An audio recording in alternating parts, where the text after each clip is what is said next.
Chapter 33, Ash and Bone. The morning air in Phoenix Hollow tasted of damp earth and fresh growth, yet beneath it lay a tension as taut as drawn bowstrings. Decima Wren stood at the edge of the training grounds, watching apprentices practice warding circles in the dew-kissed grass. Each sigil they traced pulsed faintly, a heartbeat of magic renewed. Cassian appeared at her side, his cloak still damp from an early patrol through mist-cloaked woods. Reports from Snowdonia came in at first light, he said quietly. Cassian Vale's team speaks of earth spirits restless near Kader Idris. They demand tribute, or they'll wash our foundations away. Decima's fire mark flickered under her sleeve. And the sea witches in Gower? Storm-tossed seas make their coven uneasy. They've offered safe passage for our ships, but warned of tidal rifts if we anger the currents. Cassian's dark eyes met hers. The elements are testing us. A low rumble from above drew their gaze to Sarenfe, poised on a jagged outcropping. Her wings snapped open as she caught sight of them, scales gleaming like burnished steel in the dawn. "I've seen fissures along the ridge," she rumbled. "The earth cracks where no fault lies." Daniel stepped out of the shadows behind Decima, his fire mark burning faintly beneath his collar. Tunwil, his midnight-scaled dragon, stalked at his side, large, silent, golden eyes catching every movement in the hollow. Decima inhaled, steeling herself. Then we do not merely quell these trials, we learn from them. Each elemental stir points to a deeper wound yet to heal. Below, old Brynak lowered his bow, archers standing at ready. Mali the seer drifted forward, her blind eyes reflecting distant firelight. "There is a pattern," Mali murmured. "A network of broken ley lines, fractures echoing the hidden wound, but woven throughout Wales's very bones." Decima nodded. "Then our next task is clear." She squared her shoulders. "Cassian, take a small company north, to Kader Idris. Calm the earth spirits, mend the ley fractures there. Daniel, ride with me. Sarenfe and Tunwil will both fly with us. Your strength is needed. Mali, you map the fractures, mark each crack we must heal." A murmur of assent spread among the gathered captains. The apprentices paused, sensing the gravity of their queen's command. Daniel reached for Decima's hand, the pulse of his magic joining hers. "We'll face it together, whatever rises." For a moment their bond shimmered in the air, a thread of heat, of promise that even the dragons seemed to acknowledge. Decima turned back to the young wards practicing in the grass, then let her gaze sweep the hollow. "Our magic must become both sword and salve," she said. "We are the fire in the ashes of this land, and it's healing too." A hush fell, filled only by the rippling field of warded grass and the muted beating of dragon wings overhead. As Wales held its breath, Decima and her champions prepared to touch its fractured bones and bring its soul to life once more. The journey north became a ritual of shared purpose. Decima and Daniel mounted their dragons side by side, her on Sarenfe, him on Tunwil, the pair leaping skyward with a single beat of wings. The wind stung their faces, the morning sun sparking off their scales, silver and black, fire and shadow. Below, Cassian led his small band on foot, old Brynak flanking him, the subway weavers and gnomes strung out along the stony path. As they climbed toward Kader Idris, the tremors began, pebbles dancing, roots twisting upward and low, almost musical hums echoing through the rocks. Cassandra Vale's team arrived at a narrow pass split by a newly formed fissure, its jagged walls bathed in early sunlight. Old Brynak knelt, drawing an arrow etched with clarity runes. He loosed it into the chasm. The arrow struck midair, hanging in place as light rippled across the split stone. But then the fissure roared, and a fountain of dirt and dust belched upward, nearly toppling the archers. Cassian sprang forward, weaving shadows into a binding circle. "Hold!" he shouted. Shadow thread tendrils snaked along the split, momentarily holding the earth in place. From above, Decima and Daniel watched the land's distress.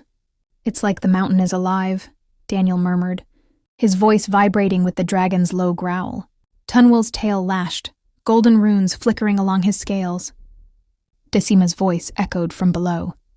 "Lay your hands on the stone, feel its pain."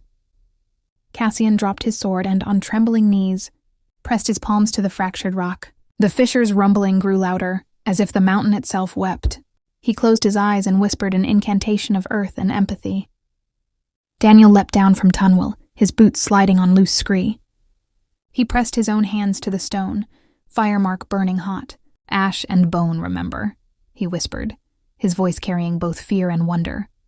For a moment, his fingers seemed to spark, as if the rock recognized something ancient in him. Below, Decima emerged from a hidden tunnel carved by the subway weavers. Her fire mark glowed through her sleeves. She knelt beside the largest crack, placing her hands at its base. "By ash and bone we heal your fracture," she intoned, voice steady. Fire braided through her fingers, not scorching but knitting the stone fibers. Cassian matched her rhythm, earth magic weaving in from the shadows. Daniel added his own fire, the air trembling around him, Tunwill's breath heating the fissure until the golden glow rose brighter than before. Together their powers met within the chasm's core. The fissure pulsed, then began to glow from within, first a deep amber, then soft gold. Slowly, the split mended, the walls closing inch by inch until the pass was whole once more. When the light subsided, the mountain stood silent and intact. Cassian and Decima stepped back, breathless. Old Brynac exhaled in wonder. "It's mended." Decima placed a hand on his shoulder. "One bone healed, but many more await." Daniel stood, panting, his eyes rimmed with golden fire. "I felt it. The land, it spoke to us." Decima squeezed his hand, a silent promise passing between them. Above them, the ridge lay peaceful once more, as though the mountain itself had granted reprieve. But in every heartbeat of Wales, new fractures stirred, awaiting the Queen of Fire and her champions to bind them whole. The descent from Kader Idris passed in reverent silence. Cassian and his company retraced their steps, leaving behind wards of clarity to monitor the mountain's heart. Below the pass, they paused at a bubbling spring, its waters once dark with silt, now clear as crystal. Old Brynac dipped a drinking horn into the pool and tasted. "Pure," he said. "The mountain's blessing." Cassian nodded, placing a shadowbind seal at the spring's source. "So we remember." They rode on through rolling farmland toward Phoenix Hollow, each step lighter now that the earth's sorrow had been soothed. Meanwhile, Decima and Daniel soared south toward Gower's jagged coast. Serenfe and Tonwyl flew in perfect tandem, the two dragons exchanging a wordless, primal language only their kind could share. Daniel's grip tightened around Decima's waist as they banked low over wild sea cliffs, his fire mark burning against her skin. The wind carried salt and the promise of waves, but as they neared the Coven's hidden cove, the sea churned unnaturally, currents twisting like serpents beneath the surface. Below, moonlit witches stood along the cliff edge, their moon flares lighting the spray. Matriarch Alis greeted Decima with grave eyes. "Queen of Fire," she said, voice mingled with wind and wave. "The sea marches against us, mourning its sisters lost to the council's bindings." Decima plunged the crystal rod into the sand, its light pulsing in tandem with the shore's heartbeat. Serenfe exhaled a plume of steam that mingled with the sea spray. Tunwyl strode down the rocks, Daniel beside him. The dragon's deep growl rumbled through the sand, and the sea's chaos seemed to pause in response. "Let me try," Daniel said. He waded into the foaming water, Tunwyl's snout beside him. For a moment, his veins lit gold, and a ribbon of flame arced from his palm, meeting the crashing tide. "Bend, not break," the dragon rumbled. "We stand between storm and shore." Decima raised her arms, feet sinking into wet sand. She called upon water's ancient voice, the song of tides. As wave met shore, the storm witch among the coven extended her hand, sharing her power in a ribbon of silver. Together they wove a circle, fire and water entwined. Daniel's fire joined Decima's, the two streams merging into a single burst of steam and light. The moonlit witches gasped as the waters stilled, their spells echoing with Daniel's new, untamed power. The sea calmed, waves bowing to the combined magic.